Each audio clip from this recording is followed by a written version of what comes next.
예, 안녕하세요. K정책 플랫폼의 강석훈 연구위원입니다. 저희 플랫폼에서는 지난 한 4개월 정도 대한민국 100년을 향한 정책 아젠다를 제시합니다. 비전 2045 아젠다 2022라는 연구 프로젝트를 진행했습니다. 동연구에는 약 60여 분의 전문가분들이 참여하셨고 2022년의 아젠다로 40개를 추출했습니다. 저희는 이렇게 추출한 아젠다를 중에 중요한 아젠다들을 골라서 국민 여러분과 공유하는 방법으로 유튜브 방송을 하고 있습니다. 오늘은 초저출산과 전국민 부모급여의 도입에 관해서 논의를 해보도록 하겠습니다. 오늘 참석해 주신 분들 소개를 해드리겠습니다. 오늘 발제에 양재진 연세대 행정학과 교수님 나오셨습니다. 교수님 안녕하세요. 네, 안녕하세요. 안녕하세요. 그리고 오늘 지명 토론에는 서울과학기술대학의 김영순 교수님께서 줌으로 함께하고 계십니다. 교수님 안녕하세요. 안녕하세요. 네. 그리고 오늘 저희가 이 프로그램을 계속 청년 여러분들과 함께하고 있는데요. 바른소리 청년국회의 박기현 부의장님 함께하고 계십니다.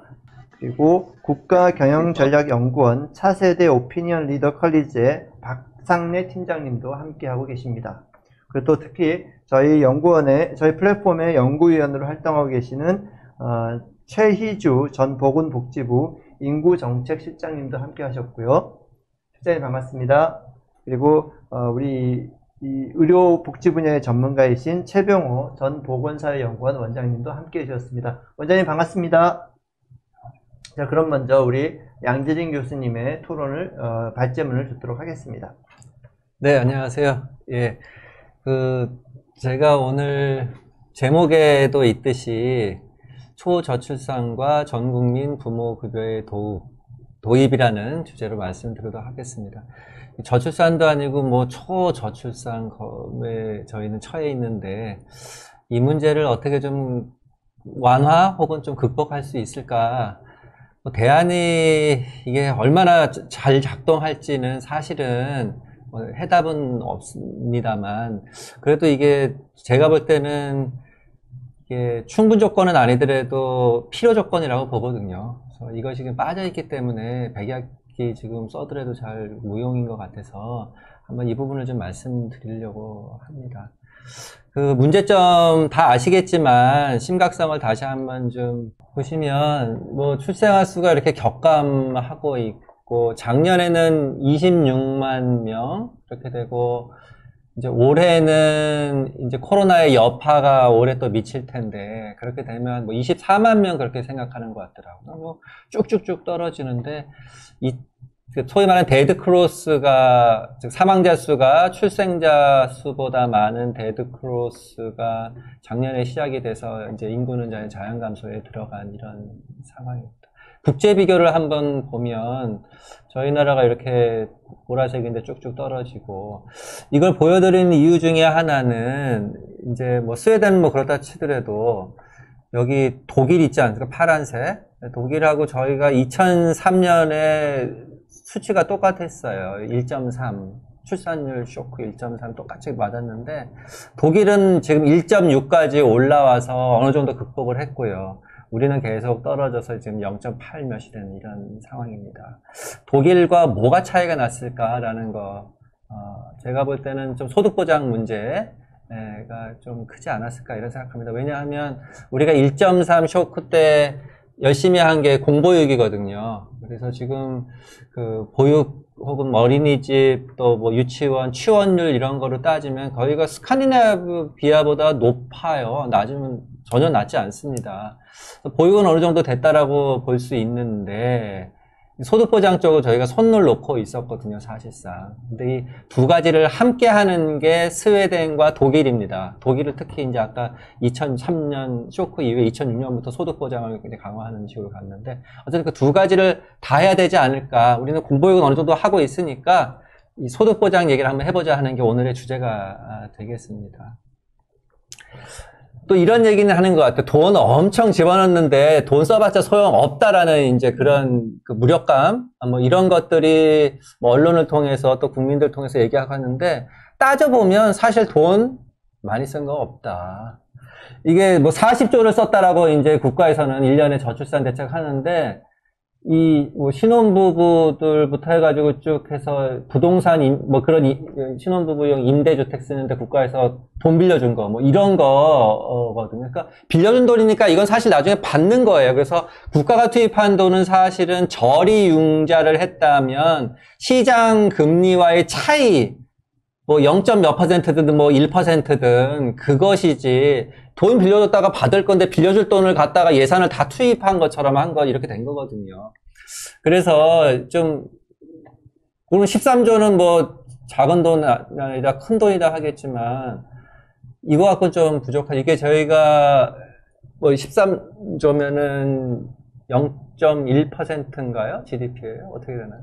굉장히 낮은데 그 뭐 독일은 육아휴직 급여에만 0.22%, 스웨덴이 부모 휴가 급여 소득 보장에만 0.88%를 쓰니까 우리가 뭐 굉장히 낮다라는 걸 알 수 있습니다. 그래서 좀 해야 될 부분들이 있다.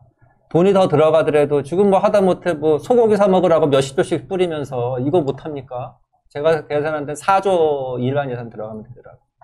그래서 그 얘기 좀 하고 싶은 겁니다. 자, 그러면 강한 소득 보장이 왜 필요한지 좀 말씀을 드리면, 이게 아이를 갖게 되고, 육아 때문에 사실 우리 휴직을 하는 상황에 많이 처하게 됩니다. 그러면 사실 실업 상태잖아요? 그 소득 상실이니까 당연히 소득 보장이 들어야겠죠? 근데 다른 소득 상실과 달리 이 경우에는 추가 지출이 또 생깁니다. 아이를 키워야 되니까 추가 지출이 생기죠. 그래서 이중고물세 소득 부분에서 이중 문제 발생해서 사실은 다른 어떤 경우보다 강한 소득 보장이 필요한 부분이다 라는 거고요. 그래서 우리나라에서 이제 한다고 하는데 이게 뭐 사실은 얼마 되지 않습니다. 뭐 아동수당 이런 것도 뭐 10만 원 요 정도고 지방정부에서 하는 것도 뭐 출산 장려금 일회성이고 뭐 다 뭐 이런 식이어서 가장 핵심이 되는 이제 우리 출산과 육아휴직 급여, 고용보험에서 하지요.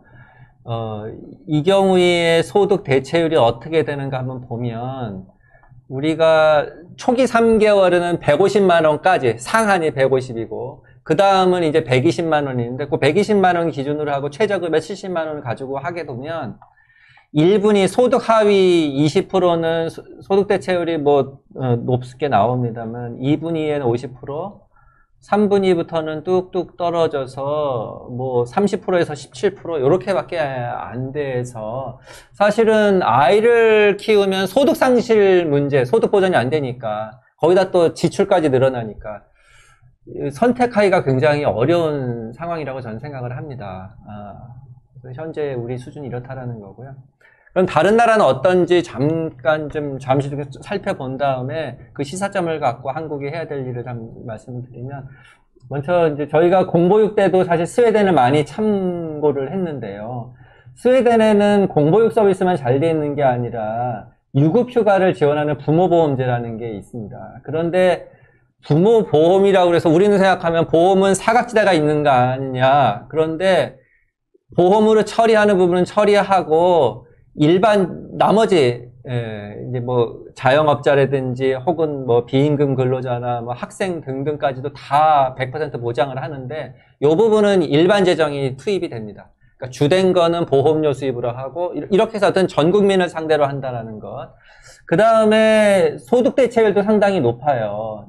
임금의 77.6%를 주고 있고, 상한도 우리나라 돈으로 계산했더니 400만 원이 넘더라고요. 상한도. 그래서 물론 이제 우리보다 국민 소득이 높죠. 스웨덴이. 그렇지만 그래도 우리가 120인 거에 취하면 굉장히 높은 수준이고, 그러다 보니까 아까 말씀드린 대로 어디 갔나? GDP의 0.88이 아니라 0.92%네요. 0.92% 정도로 크게 요 부모보험에서 현금급여만 나가는 게 이렇게 되고 있습니다. 뭐 그래서 그런지 어쨌든 1.6 이상, 어떨 때는 뭐 1.8 정도 이렇게까지 유지해 가고 있는 상황인데 아마 이게 큰 도움을 주지 않을까 이런 생각을 해봅니다.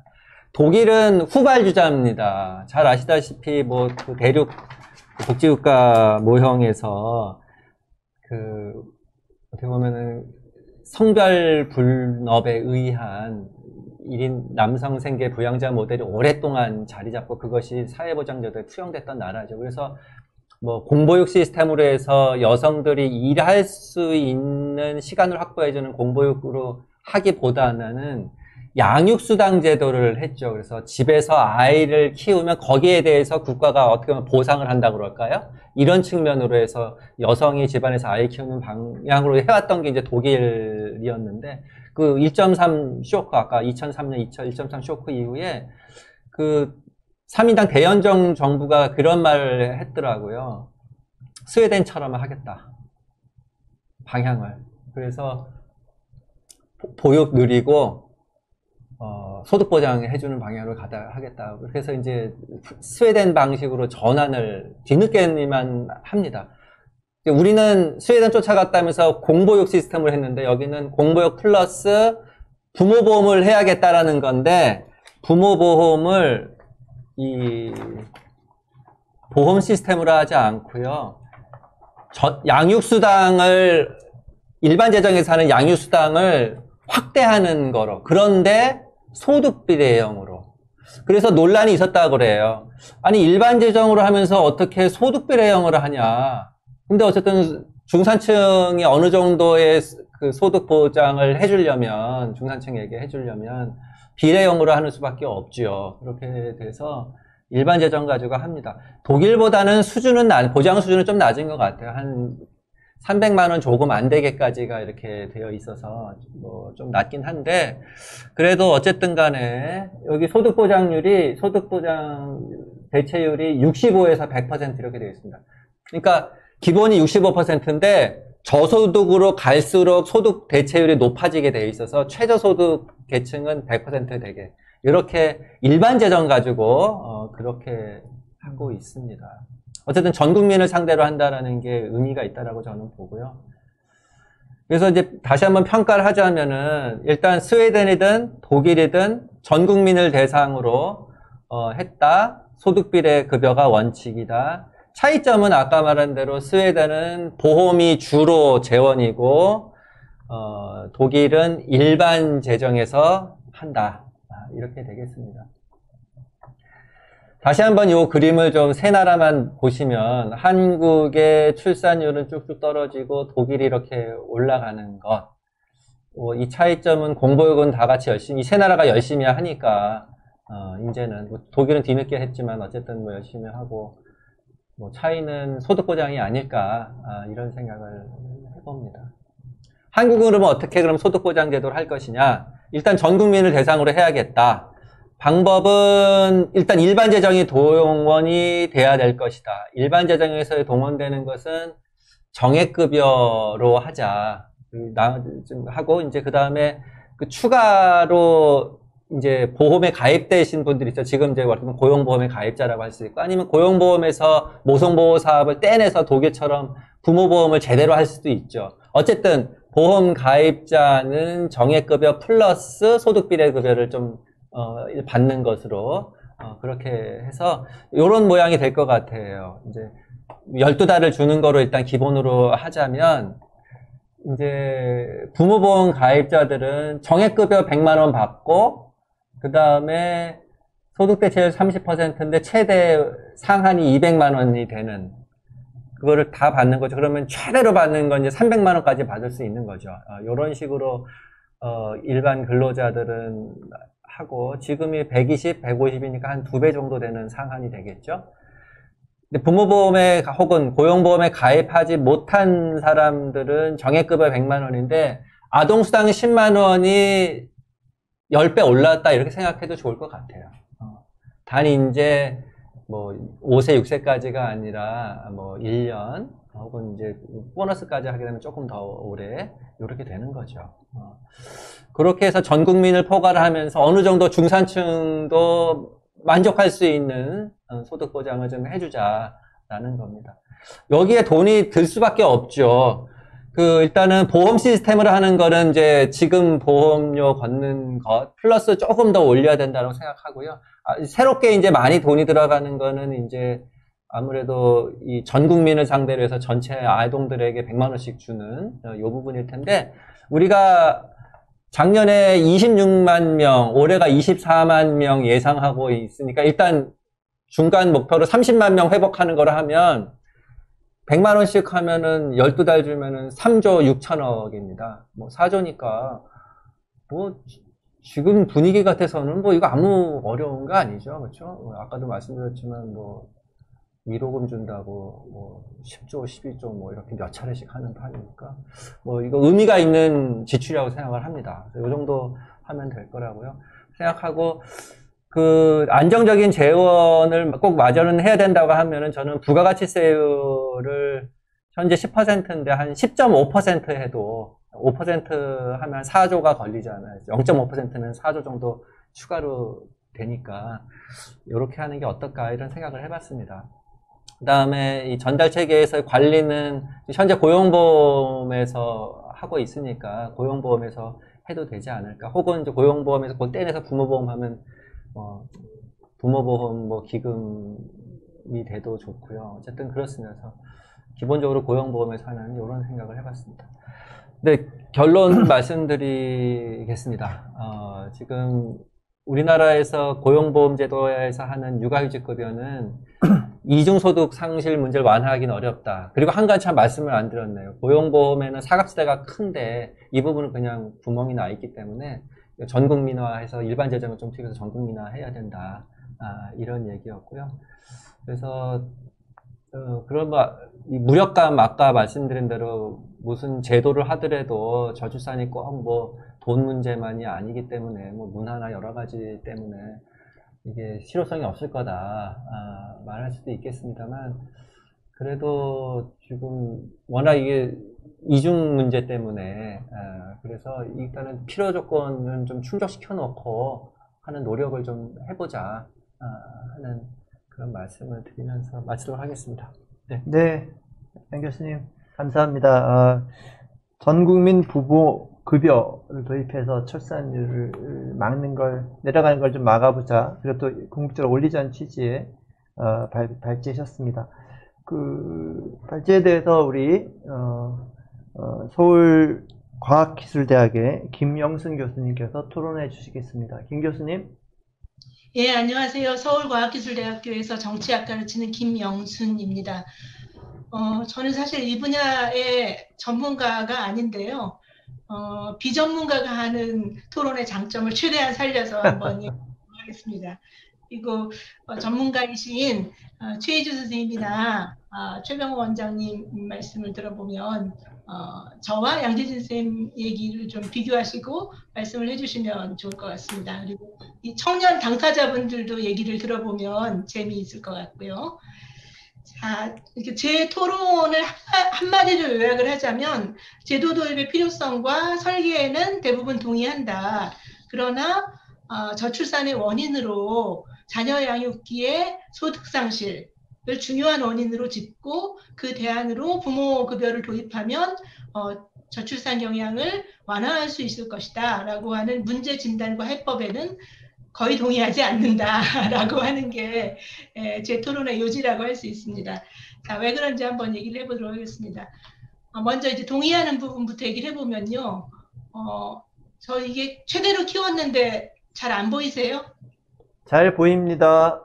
네, 다행입니다. 예. 이 출산 양육에 따른 소득 상실의 위협을 공적으로 커버해줘야 된다는 거에 10분 동의하고요. 그리고 아직도 한국은 취업 여성의 출산율이 비취업 여성과 비교할 때 현격하게 낮다는 점을 고려할 때도 일가족 생활 균형 정책 그리고 그 일환으로서의 부모급여를 도입해서 이런 정책을 더 적극적으로 추진할 필요가 있다라고 하는데 동의하고 또 이제 발제자도 말씀하셨지만 한국 사회보험들의 치명적인 문제가 사각지대인데 사각지대 방지책까지 함께 구상하고 있다는 점도 이 설계상으로 훌륭한 부분이라고 생각이 됩니다.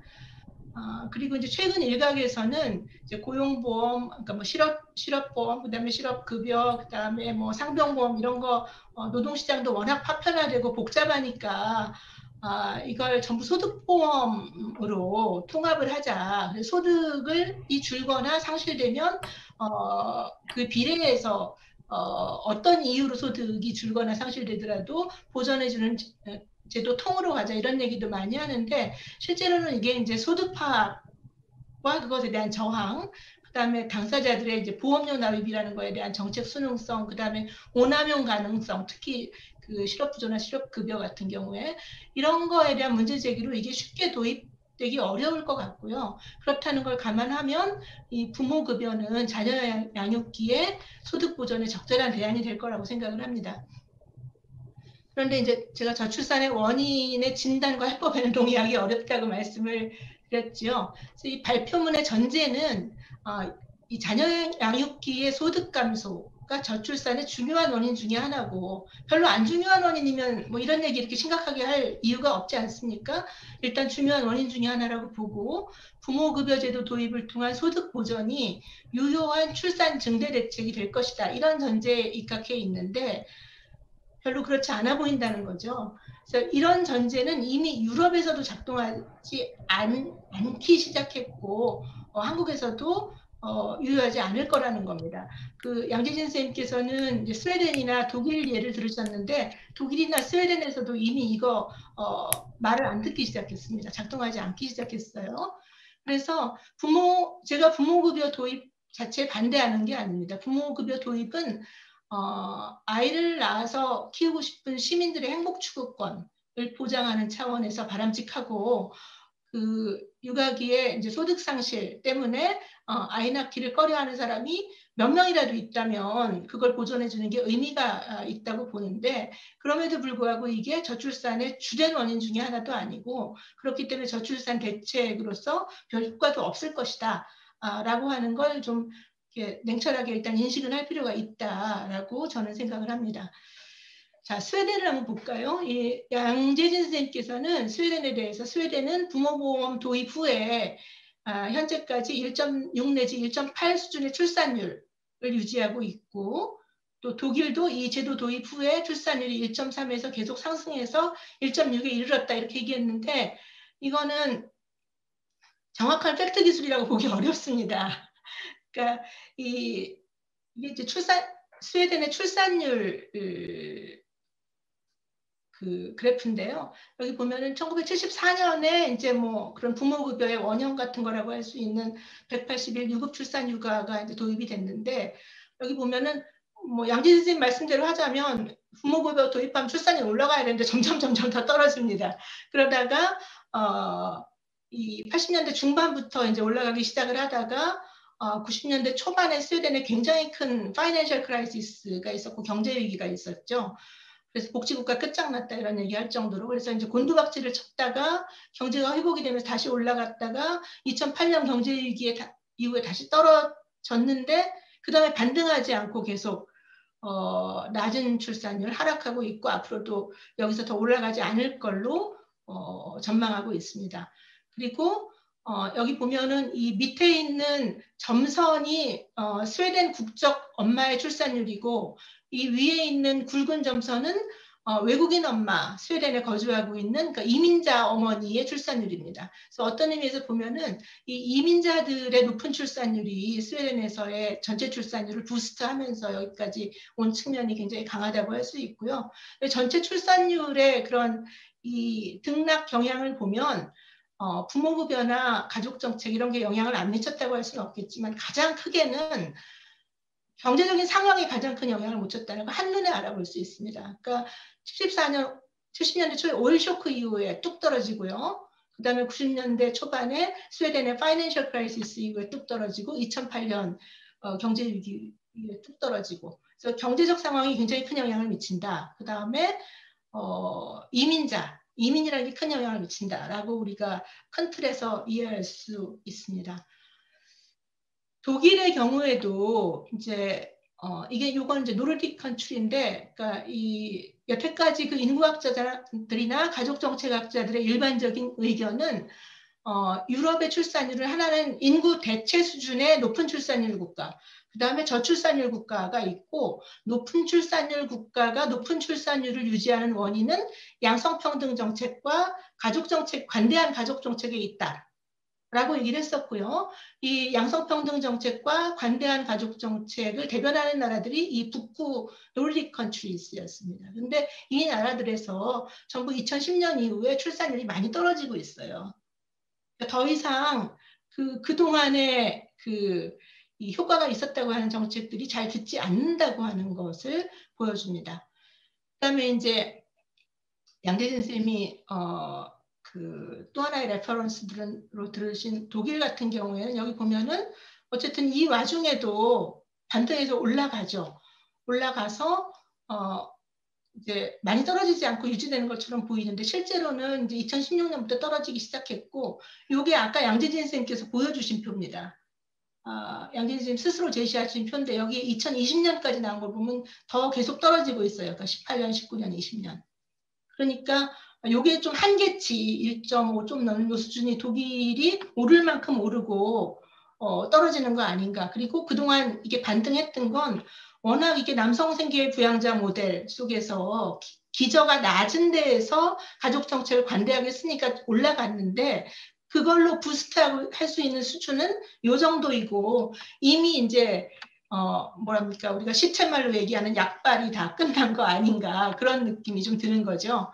그래서 여기 보면 양 선생님께서 이제 저한테 주신 오늘 발표의 기본이 된 논문에 보면 독일의 출산율에서 이제 이민자 효과를 이렇게 말씀을 하고 계셔요. 물론 이제 이민자가 많고 이민자들이 아이를 많이 낳기 때문에 출산율이 높다고 할 수는 있지만, 그러나 2016년에 태어난 79만 2천 명의 아이 중에 60만 7천 명이 독일 국적자 어머니한테서 태어났기 때문에 본국 국적자 어머니의 출산율도 꽤 높다고 봐야 된다, 이렇게 말씀을 하셨는데, 조금 더 뜯어보면, 그러니까 이제 그 전년 대비 더 태어난 아동 수는 5만 4,500명입니다. 근데 이 중에 대부분인 3만 6,800명은 이민자 엄마한테서 태어난 아이였고, 이 독일 국적자 엄마한테 태어난 아이는 17,800명밖에 되지 않았습니다.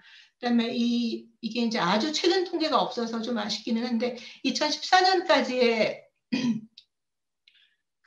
독일 국적자 어머니와 이민자 어머니의 출산율을 보면 이 빨간색이 이제 독일 국적자인데 낮고 반등했지만 많이 올라가지 않았습니다. 그리고 이게 이제 이민자 출신 어머니의 출산율이고요. 이렇게 이민자 출신 어머니의 출산율이 높은 데다가 이민자가 2014년 이후에 급증했기 때문에 뭐 시리아 사태 이런 걸로 해서 전체적으로는 이제 독일 인구의 증대, 출산율 증대에 기여했다고 할 수 있습니다.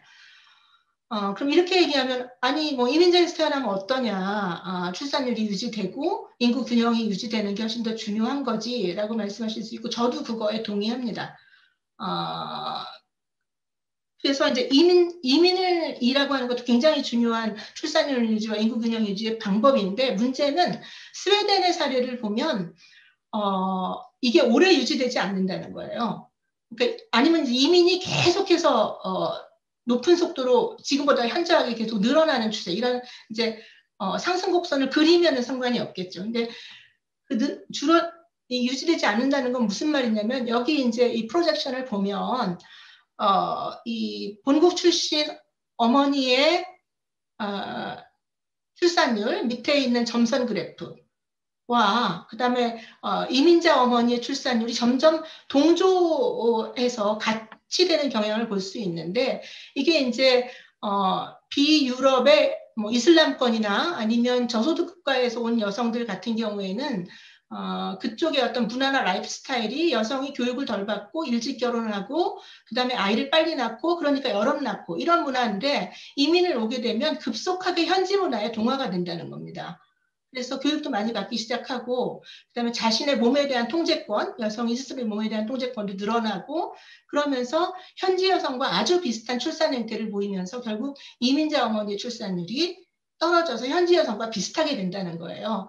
그러니까 이제 새로 유입되는 이민 인구가 계속 늘어나지 않으면 이미 들어온 이민 인구가 일정 정도 유지된다고 보면 그걸로는 출산율을 계속해서 부스트하기는 어렵다는 것이고 이렇게 될 거라는 거죠. 비슷해질 거라는 겁니다. 저는 크게 봐서는 독일이 스웨덴을 쫓아갈 거라고 보고 있습니다. 독일이 북부를 따라갈 것이다. 그래서 이 얘기는 뭐냐, 말이 길어지나요? 요약하자면 유럽에서도 출산이 양성평등 정책과 가족 정책의 관대성에 좌우되지 않기 시작했고 다른 변수가 중요해지기 시작했다. 다른 변수가 뭐냐? 하나는 경제 상황이고 하나는 이민입니다. 제가 보기에는.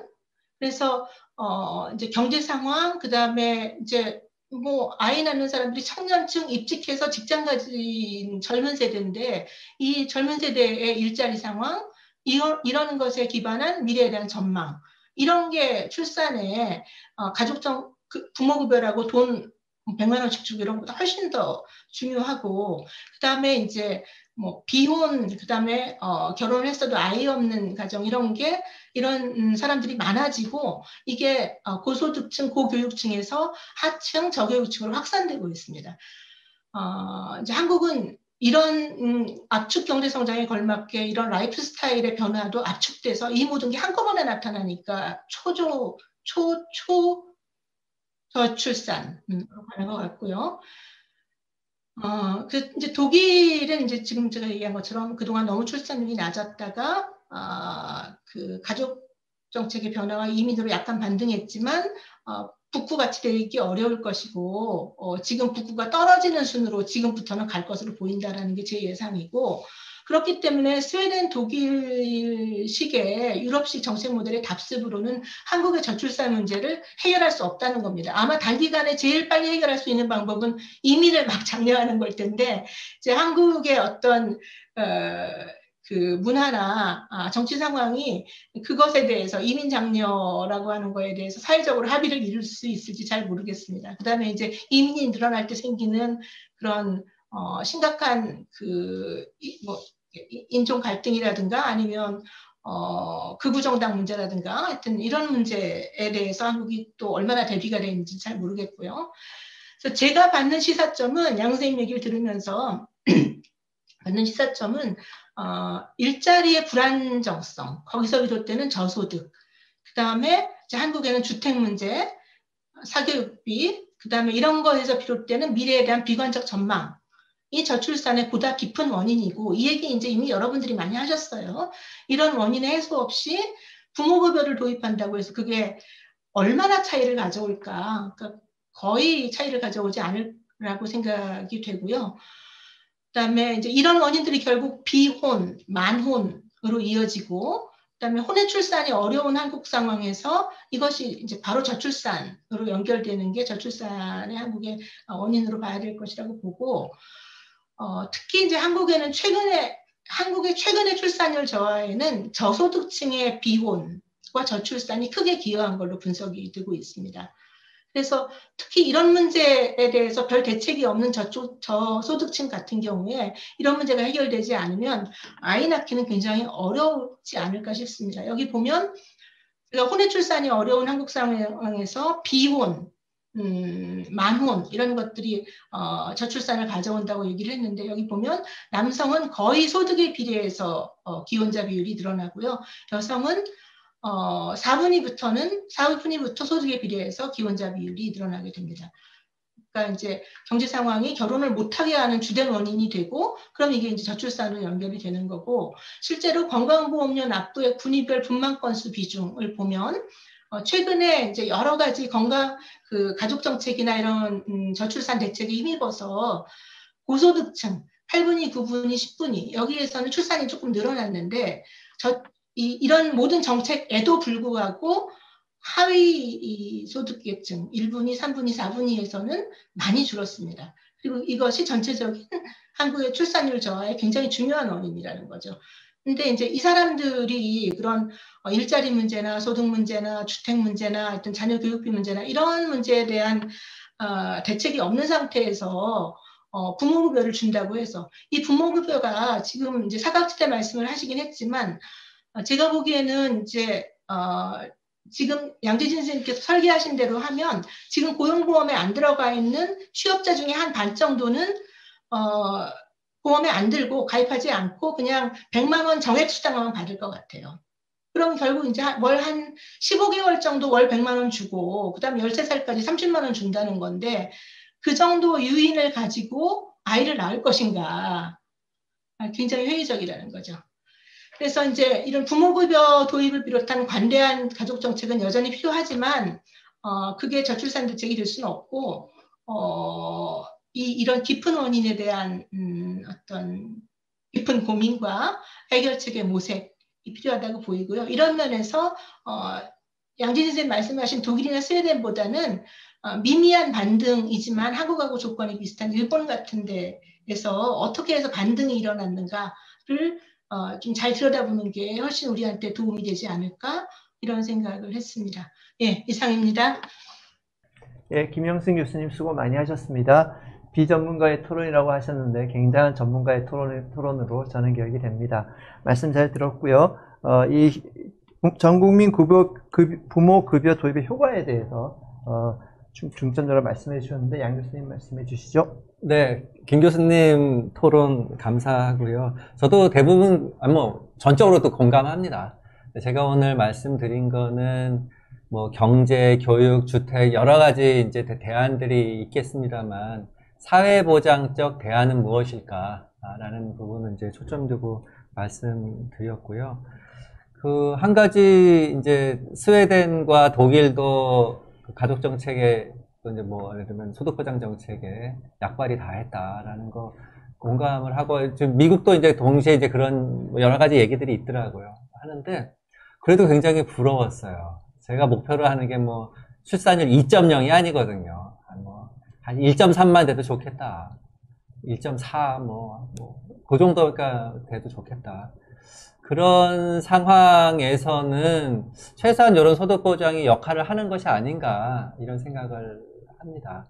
그리고 독일에 이제 아까 그 독일 그러니까 이민자 말고 독일 국민 여성의 출산율도 꾸준히 이렇게 물론 이민자보다 낮고 하지만 꾸준히 올라서 아까 한 1.3이나 4 정도 됐던 것 같았었죠. 한 그 정도로까지 올리는 걸 봤을 때 그래도 어쨌든 정책적인 수단을 통해서 사회보장적 정책적인 수단을 통해서 뭔가 그래도 좀 반등의 계기랑 이런 걸 할 수 있지 않을까라는 저는 어떻게 보면 조금 더 그 희망을 읽었습니다.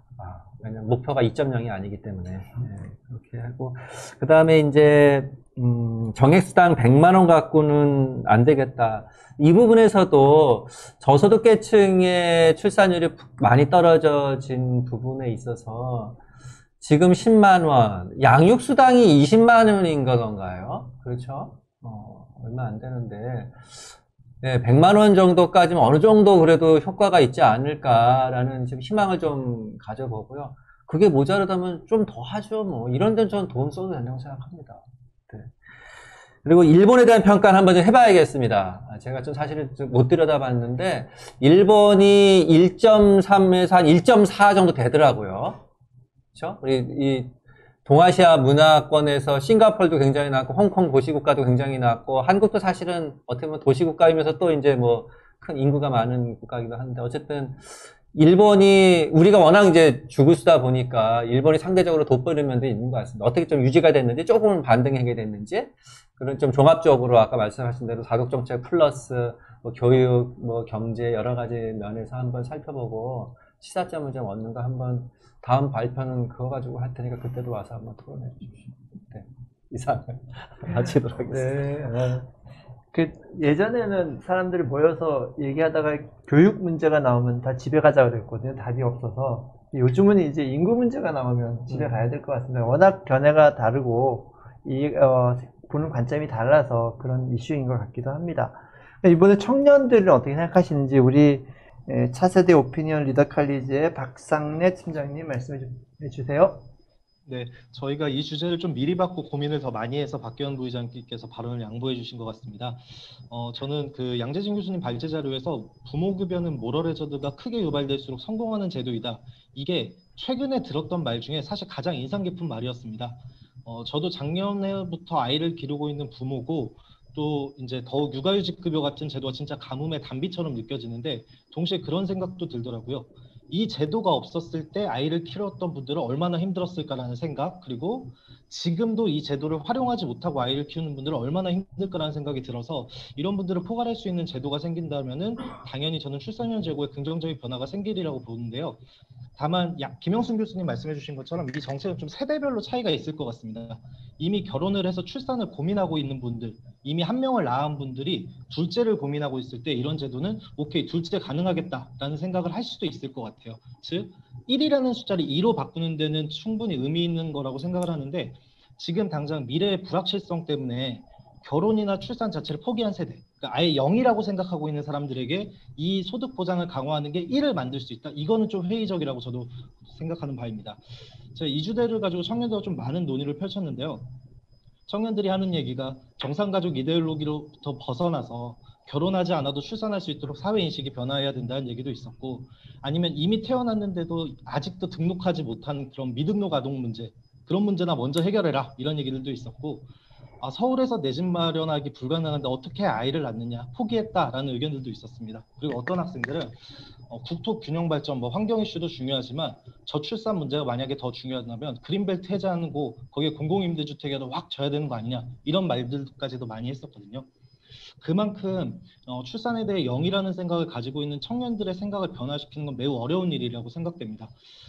김영순 교수님이 말씀해 주신 대로 양재진 교수님 제안해 주신 정책에는 이런 다양한 고민하고 있는 지금 청년 세대들의 생각을 변화시키는 그 정도의 그 유인은 좀 부족했다라는 생각이 들더라고요. 그래서 저출산 대책에 대해서 고민할 때에도 이미 결혼을 하고 출산을 고민하고 있거나 이미 한 명을 낳아서 둘째를 고민하고 있는 사람에 대한 그 사람들 초점으로 한 정책, 지금 같은 소득보장 강화 정책도 필요한데 결혼 자체를 망설이고 있는 사람들에 대한 정책도 같이 뭔가 좀 패키지로 나와야지 우리 사회에서 저출산 극복할 수 있구나라는 좀 희망이 생기지 않을까라는 생각을 해봅니다. 네, 감사합니다. 0에서 1로 가는 것과 1에서 2로 가는 건 많이 다르다는 굉장히 인상적인 말씀을 해주셨습니다. 다음 우리 박상래 팀장님, 죄송합니다. 박기현 부의장님.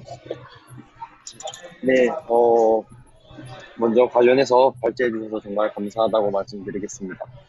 제가 생각했던 부분들은, 이번 이제 교수님께서 말씀해 주신 발제 내용을 보면서 들었던 생각이, 과연 금전적인 지원이 우선시 되어야 하냐라는 부분에 대해서 좀 더 생각을 해보고 싶었습니다. 흔히 결혼을 앞두거나 이제 연애를 하고 있는 그런 청년들에게 이야기를 좀 나눠보면, 굳이 금전적인 지원, 그러니까 양육비 지원이라든지 병원비라든지 이런 지원들이 우선시 돼야 되는 게 아니라 실질적으로 저출산 문제와 그런 급여에 대한 문제들을 해결하려면 인프라적인 구성이 우선시 되어야 한다. 그래서 생각했을 때 양질의 일자리라든지 내 집 마련이 먼저 우선시 되어야 결혼을 결심할 수 있는 그런 배경이 될 수 있고, 그런 인프라를 바탕으로 결혼이 이루어지고 난 다음에야 이제 저출산 문제라든지 이제 자녀를 갖게 되는 그런 문제들을 해결할 수 있기 때문에 무턱대고 금전적인 지원이라든지 금전적인 지원을 많이 해준다든지 이런 식의 정책이 우선시 되기보다는 지금 당장 배경이 될 수 있는 그런 기본적인 인프라들을 먼저 구축을 하고 나서 금전적인 지원이 우선시 되어야 되지 않나라는 그런 순차적으로 생각이 들어서, 이제 현재 지금 당장 금전적인 지원에 있어서 그런 예산을 조금 더 일자리라든지 내 집 마련 이런 부분을 저출산과 연계지어서 할 수 있는 방안이 있는지 지금 이야기를 나눠보고 싶습니다. 네, 이상입니다. 네, 박기현 부의장님 감사합니다. 우리 청년들 말씀을 들었는데 우리 양 교수님 말씀도 나중에 다시 들을 테니까 이번에는 청년들 얘기까지 포함해서 우리 최희주 실장님 한번 어떻게 느끼셨는지 말씀해 주시면 감사하겠습니다.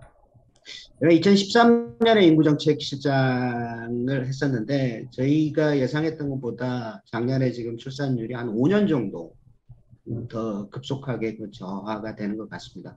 그래서 오늘 양 교수님 그 발제를 많이 들었는데 제 생각은 어떤 수단을 써서라도 양 교수님 아까 저희 0.8인데 1.5 정도까지는 갔으면 좋겠다 이런 말씀 주셨는데 어떤 수단을 쓰든지 저희가 굉장히 비상한 수단을 써야 된다라고 생각을 하고요. 지금 이제 발제해 주신 그 부모에 대한 어떤 지원 이런 문제는 제가 스웨덴을 방문했었을 때 직접 여쭤봤어요.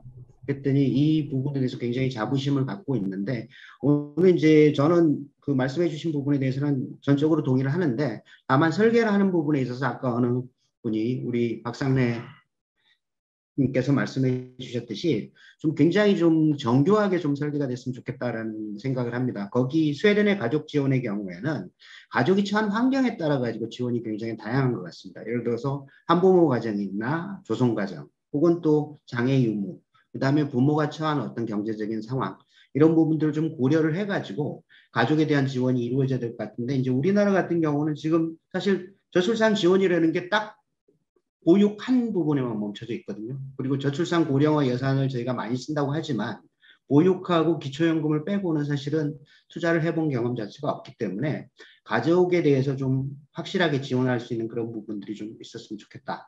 그리고 가족의 상황 자체를 맞춤형으로 좀 했으면 좋겠다라는 말씀을 드리고요. 특별히 이제 보육의 경우에는 뭐 제가 복지부에 근무할 때 무상보육 자체가 도입이 됐습니다만은 아직도 보육 자체가 어떤 부모나 아동 중심이 아니고 기관 중심으로 지원이 지금 이루어지고 있는 그런 상황이기 때문에 부모나 어떤 아동의 만족 자체가 굉장히 떨어져 있는 그런 상황이다라는 그런 말씀을 드립니다. 그리고 이제 그 위에 우리 김영순 교수님 말씀 주셨습니다만은 여러 가지 팩터들이 좀 작용을 하는 것 같습니다. 이 문제 해결을 위해서는 우선은 그 스웨덴 말씀을 주셨습니다만은 북부 같은 경우에 남녀 평등이랄지 이런 부분에 대한 인식 자체가 남부 유럽이나 이런 쪽에 비해서 굉장히 좀 남다르게 일찍 형성이 돼 있는 그런 부분들이 있고요. 그다음에 이제 청년분들 말씀 주셨습니다만은 경제 정책이나 여러 가지 사회 정책 이런 부분들도 좀 동시에 저희들이 좀 개선이 됐으면 좋겠다라는 거고, 특별히 이민 정책 부분도 뭐 언제가 될지 모르겠습니다만은 기본적으로 지금부터 굉장히 심각하게 고민을 해서 우리가 장차 우리의 어떤 인구의 어떤 구조, 그리고 우리나라의 어떤 그 사회적인 일자리 부분, 이런 부분들을 어떻게 할 것인지, 이런 부분까지 지금부터 좀 고민을 해서 좀 나갔으면 좋겠다라는 말씀을 이상드립니다. 이상입니다. 네, 최 실장님 경험하신 것까지 포함해서 말씀 잘 들었습니다. 다음 우리 최병호 원장님 말씀 부탁드리겠습니다. 예, 발표 잘 들었습니다. 근데 이게 김영순 교수님은 이제 아무래도 정치학자니까 이게 출산의 이제 결정 요인이 굉장히 다양하잖아요. 그래서 이제 뭐 양육비용 정도 지원한데 해가지고 출산하겠느냐, 이제 그 말씀에 대해서 이제 포괄적으로는 동의를 해요. 동의를 하는데, 이게 이제 정책이라는 게 이제 이 오늘 발표하신 거는 현재 한국이 하고 있는 여러 가지 이제 출산 양육과 관련된 여러 가지 제도가 있는데, 그 제도하고 이제 새로운 부모보험하고 이제 이 비교를 통해서 어느 곳이 또 비교 우위에 있냐, 그런 차원에서 이제 접근을 해야 되고, 제가 보기에는 이게 제도 설계한 거 보니까 굉장히 세심하게 이제 설계를 했다고 저는 이제 판단합니다. 이게 이 조세 방식의 이 9월 100만 원이라는 게 굉장히 파격적인 제안이에요. 이게 굉장히 파격적인 제안입니다. 제가 잠깐 계산해 보니까 한 30만 명 이게 만약에 올해 태어나면은 100만 원씩 주면은 이게 1200만 원이잖아요. 1200만 원을 30만 원 곱하면은 이제 3조 6천억이 나와요. 3조 6천억. 근데 뭐 아이 둘 이렇게 하면은 이제 뭐 이래저래 하면은 뭐 7조, 뭐 8조 이렇게 늘어나겠죠. 늘어나는데 앞에 이제 출산 예산 뭐 40조라고 했는데, 물론 40조는 뭐 기획재정부가 부풀리기 위해서 가대 계산한 거 아닙니까? 그죠? 그래서 이제 저는 이 예산을 40조까지는 아닌데 상당히 이제 아까 13조 뭐 이렇게 말씀하셨는데, 이게 결국 이제 기존에 있는 돈을 어떻게 효과적으로 선택과 집중해서 쓰느냐, 그런 차원에서 보면은 양 교수님이 제안한 이 제도도 상당히 기존 제도보다는 비교 위에 있지 않을까, 저는 이제 그렇게 이제 판단을 해봤습니다. 다만 이제 이게 이 사회적 합의를 끌어내는 게 이제 굉장히 중요한데, 이 부모보험이라는 용어 자체가 저도 한 10년 전에 이걸 한번 글을 한번 페이퍼를 쓰고 발표한 적이 있어요. 10년 전인데, 처음에는 제가 부모 용어라는 걸 용어를 접하고, 야, 부모가 되는 게 이게 리스크인가? 이 보험이라는 게 리스크에 대한 다 보잖아요. 그렇다면 아까 이제 여러분들이 말씀하셨는데 아예 부모가 되고 싶지 않은 사람들은 어떡하냐? 그 사람도 이제 부담해야 되냐? 뭐 이런 문제들은 그 구성원들의 이제 사회 구성원들의 동의를 얻어야 됩니다. 얻어야 되고 이거는 우리는 그 아이를 놓고 이제 이 양육하는 사람들에 대해서 컨트리뷰션 하겠다 이런 거에 대한 이제 사회적인 이제 합의를 이끌어내는 게 이제 중요하고 또 이제 이 취업자하고 이제 비취업자하고 이제 그 급여에 차등이 생기지 않습니까? 비취업자는 월 100만 원 받는 거고, 그죠? 취업자는 100만 원 플러스 이제 뭐 상한이 200만 원이긴 하지만은 자기 소득에 비례해서 이제 일부 이제 들어오고, 그래서 이런 부분에 어떤 부담과 급여의 형평 문제랄까 그런 문제를 조금 더 우리가 좀 고민을 해주면 이제 좋을 것 같습니다. 좋을 것 같고 그리고 이 패키지가 이 공보육, 이 보육하고 이제 같이 좀 연결해 가지고 좀 이렇게 좀 설계가 돼야 될 것 같습니다. 이게 아시다시피 스웨덴이나 독일은 이제 공보육이 인프라로 이제 받쳐져 있잖아요. 그리고 우리는 이제 공보육 인프라가 이제 조금 부실하잖아요. 부실하기 때문에 저도 이제 그 아까 김영순 교수 누가 말씀하셨나? 최 실장님이 말씀하셨네. 보육기관에다가 이제 보육비를 주잖아요. 나는 이게 소비자한테 줘가지고 소비자가 보육기관을 선택하는 게 맞다고 생각하거든요. 그래서 이제 양육비용이라는 게 이제 애 키우는 비용하고 보육비용인데, 보육비용을 이제 부모보험에까지 이어가지고 설계하기는 상당히 부담스럽긴 해요. 부담스럽긴 한데, 그 두 개를 이제 패키지로 좀 제도를 좀 디자인하는 게 좋지 않을까. 그렇게 이제 생각을 하고, 우리 아까 최영순 교수님이 이제 그 무료 소득 분위별로 출산 건수 그 아주 재밌게 봤습니다. 이 저소득 계층이 역시 출산율이 낮아요. 우리는 이제 이민을 생각하기에는 상당히 장기간 적어도 한 10년, 20년 내에는 생각하기 어렵기 때문에 결국 아까 제가 말씀드린 100만 원의 파격적이라는 게 그 저출산 보험료 분위기에 있는 사람들 100만이라는 것은 상당히 큰 메리트가 될 것 같아요. 과연 100만 원도 야 이거 너무 엄청난 돈인데 오히려 이게 너무 파격적인 정책 아닌가 이런 생각까지 이제 들고, 다만 이게 이제 3년 이후에까지 어떻게 좀 지속할 거냐, 그거는 이제 최주순 실장님 말씀하신 대로 그 가족 구성 그 모습에 따라 가지고 좀 다양하게 좀 설계를 하면 좀 좋지 않을까. 저는 한 이 정도까지만 좀 말씀드릴게요. 예, 고맙습니다. 네, 최병호 원장님 감사합니다. 워낙 좋은 의견들을 많이 말씀해 주셨습니다. 다양한 의견이 나와서 우리 김영순 교수님께 한번 말씀을 더 듣고 마지막에 양재진 교수님 말씀 듣는 것으로 정리를 하겠습니다. 김영순 교수님 추가하실 말씀 있으면 해주시죠. 별로 없습니다. 제가 맨 처음에 모두에 말씀드렸던 것처럼, 그러니까 이 제도 도입의 필요성에 충분히 동의하고, 그다음에 이제 그 제도 설계 내용도 합리적인 것 같다 이렇게 생각이 되는데, 이제 저출산의 중요한 원인 중에 하나로 이걸 드는 건 난 동의하기 어렵고, 최병원 선생님께서는 월 100만 원이면 굉장히 파격적인 금액이라고 말씀하시는데 15개월입니다. 15개월.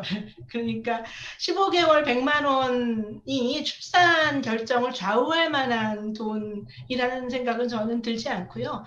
이 자리에 좀 이렇게 여성 청년도 한 분 계셨으면 얘기를 들어봤으면 좋았을 걸 그랬다 하는 생각이 듭니다. 예, 이상입니다. 예, 김영순 교수님 감사합니다. 그 여성 청년이셨던 것 같긴 합니다. 김영순 교수님께서. 자, 우리 그러면 양재진 교수님 말씀을 듣도록 하겠습니다. 네. 박상래 선생님 또 박기현 선생님이 주신 그 코멘트에서 가장 이제 좋았던 것은 결혼을 유인하는 그 단계랑 가정을 갖고 아이가 있고 또 이제 둘째까지 생각한다던가 이렇게 좀 분리해서 대책이 들어가야 될 것 같다는 말씀해 주신 게 굉장히 와닿 닿았고요. 지금 제가 말씀드린 것은 어떻게 보면 결혼 유인에는 사실은 큰 효과는 없을 것 같다는 생각이 듭니다. 근데 제가 사실 이게 논문으로 쓰기 전에 제가 오리지널 플랜에는 어떤 부모급여에 이런 것도 있긴 했었어요. 결혼 비용 환급 있었어요. 그래서 결혼을 좀 유의하는데, 그러니까 스웨덴 걸 기본으로 만들었는데 스웨덴에 없는 것 중에서 우리식으로 해서 뭐 예를 들어서 뭐 결혼식 비용이 한 500이든 뭐 이렇게 해서 각자 개개인에서 환급해주는 그런 거 했었고, 그 다음에 이제 한 가지 일자리 문제들 말씀하셨는데, 그럼 뭐 경제가 당연히 풀어야 될 문제지만, 이 부모급여 제도를 통해서 저는 한 1년에 좀 괜찮은 직장까지 포함해서 단기 한 6개월에서 1년짜리 한 20만 개는 만들어낼 수 있다고 생각을 하거든요. 왜냐하면 이제 모든 육아휴직급여랑 출산급여가 사회화가 되면 고용주들은 휴가 떠난 그 일자리에 대체 고용을 의무화시키는 겁니다. 왜냐하면은 출산휴가급여 줄 필요도 없고, 고용주가. 육아휴직급여에 또 뭐 상당 위에 부분을 이제 좀 메워서 줄 필요도 없는 그런 상황이 되면 인건비가 남아요. 한 자리가 비지만 인건비가 남죠. 그래서 여기를 대체 고용을 하라고 하는 거죠. 그래서 만약에 30만 명의 아이가 낳는데 한 20만 명이 육아휴직 수당이나 뭐 이거 쓴다. 그러면은 대체 고용하면 20만, 30만 개의 일자리가 생기는데, 그 일자리라고 하는 것은 뭐 영세사업장뿐만이 아니라 사실 뭐 대기업, 공공기관 괜찮은 일자리들이 이렇게 생기죠. 그러면은 그 디딜돔 일자리 역할을 하는 거예요. 청년이든 뭐든 이제 온도잡 트레이닝 효과도 있는 거고, 그렇게 하는 그런 그 일자리도 생길 거라는 걸 한번 생각해 봤고, 그 다음에 이제 동거 같은 것도 저는 좀 우리가 적어도 법적으로는 여러 가지 뭐 주택, 임대주택 청약에서 지금 사실은 아무런 그 불이익을 받지 않습니까? 그런 거 없도록, 그거 외에도 다른 사회보장이나 모든 자격이나 똑같이 하는. 그래서 동거도 저는 좀 합법화라고 해야 되나? 좀 법적으로 인정하는 것 해야 된다고 생각을 합니다. 그리고 이제 궁극적으로는 뭐 일자리와 주택 문제일 것이고, 이제 뭐 경제 쪽에서 좀 많이 선생님이 풀어주셔야 될 거라고 생각을 합니다. 그 다음에 이제 공보육과 연계 또 최병현 선생님 말씀해 주셨는데, 저는 조금, 그 연계를 어떻게 생각하냐면, 이제 확실하게 육아휴직 1년은, 뭐 신생아 1년을 육아휴직 급여를 제대로 좀 줘가지고 집에서 이제 보호하게 하면 스웨덴처럼 공보육 이용하지 못하게 해야 될 거라고 생각을 해요.